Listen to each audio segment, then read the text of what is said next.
Date, place and time of birth आप किसी भी एस्ट्रोलॉजी सॉफ्टवेयर में अगर डालते हैं, एस्ट्रोसेज है, एस्ट्रोटॉक है, अगर आप उनमें डालते हैं तो आपको उनकी कुंडली दिख जाएगी। फर्स्ट हाउस हमारे बाल दिखाता है, हमारा थॉट प्रोसेस दिखाता है, हमारी ब्यूटी दिखाता है, हमारी फिटनेस दिखाता है। तो अगर जिनसे आप बात मनवाना चाहते हैं उनका मून सेकेंड हाउस में, तो सेकेंड हाउस क्या है? कम्युनिकेशन, आपकी फैमिली और आपके फाइनेंशियल्स। अगर किसी का मून थर्ड हाउस में है तो उनसे बात कीजिए, उनके सोशल सर्कल की, उनकी नेटवर्किंग की, उनके छोटे भाई बहन की। अगर किसी का मून फोर्थ हाउस में है तो पहली चीज वो ये दिखाता है कि वो अपनी मदर से बहुत अटैच्ड है। इमेजिन कीजिए आपको किसी से अपनी बात मनवानी है और आपको ये पता चल जाए कि वो बात कैसे कहनी है कि सामने वाला आपकी बात माने ही, वो मना कर ही ना पाए। और अगर मैं आपसे ये बोलूं कि ये आप कुंडली की मदद से कर सकते हैं, आप उसकी कुंडली में एक कॉम्बिनेशन देखिए, आपको पता चल जाएगा कि बात कैसे कहनी है कि वो माने, तो कितना अच्छा होगा ना। ये जानने के लिए इस वीडियो को एंड तक जरूर देखें और लाइक करें, सब्सक्राइब करें, फॉलो करें हर जिंदगी को।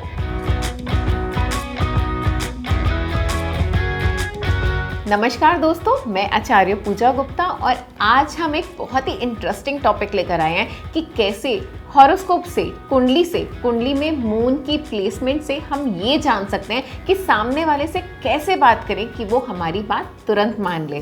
फिफ्थ हाउस क्या दिखाता है? फिफ्थ हाउस दिखाता है एजुकेशन और संतान। अगर कोई ऐसा पर्सन है जिसके बच्चे हैं तो आपको जो बात कहनी है वो इस तरह से रखें जिसमें उनके बच्चों का फायदा है या बच्चों की प्रोस्पेरिटी दिख रही है तो वो एक सेकंड में आपकी बात मानेंगे। या फिर anything related to their skills, their knowledge, their education, अगर उस तरह से भी आप उनको समझाते हैं कि आप ये कर लो, इससे आपका एजुकेशन में एडमिशन हो जाएगा या फिर आपको वहाँ पे सक्सेस मिलेगा, तो भी वो आपकी बात डेफिनेटली मानने वाले हैं। सेम वेज अगर सिक्स्थ हाउस में मून है तो सिक्स्थ हाउस क्या दिखाता है? बीमारी दिखा सकता है, डेब्ट दिखा सकता है, लॉस दिखा सकता है और कंपटीशन दिखाता है। तो कोई ऐसा इंसान है जिसका सिक्स्थ हाउस में मून है तो आपको बस उसको चैलेंज करना है, आपको बस उसको कोई कंपटीशन देना है, उससे ट्रिगर होकर वो डेफिनेटली आपकी बात मानेंगे। या फिर आप उनसे ये कह सकते हैं कि आप ये चीज़ें कीजिए, इससे आपको डिसीजेस नहीं आएंगे, आपके ऊपर कर्जा नहीं चढ़ेगा, तो भी वो आपकी बात बहुत अच्छे से सुनेंगे भी और फॉलो भी करेंगे। अगर किसी का मून सेवेंथ हाउस में, सेवेंथ हाउस क्या होता है? पार्टनरशिप का हाउस होता है और आपके स्पाउस का हाउस होता है। तो अगर आपको किसी से कोई बात मनवानी है और उनके स्पाउस को आप जानते हैं तो कोशिश कीजिए कि स्पाउस के थ्रू वो बात जाए, या फिर आप उन्हें बोलिए कि आप ये काम कर लीजिए, इससे आपकी मैरिज अच्छी होगी या आपके स्पाउस का बेनिफिट है, तो भी वो आपकी बात बहुत जल्दी सुनेंगे। अगर किसी का मून एट्थ हाउस में है तो एट्थ हाउस किस चीज़ का होता है? ऑकल्ट का होता है, एस्ट्रोलॉजी का होता है और सडननेस का होता है, अचानक से फायदा, अचानक से नुकसान, और आपके इन-लॉज का होता है। तो अगर किसी को ये बताया जाए कि आप ये काम कर लो, मेरी ये बात मान लो, ऐसा करने से आपके इन-लॉज के साथ रिलेशन अच्छे हो जाएंगे, या फिर एस्ट्रोलॉजी से रिलेटेड है तो किसी एस्ट्रोलॉजर से उनकी रीडिंग करवा दी। या सडननेस,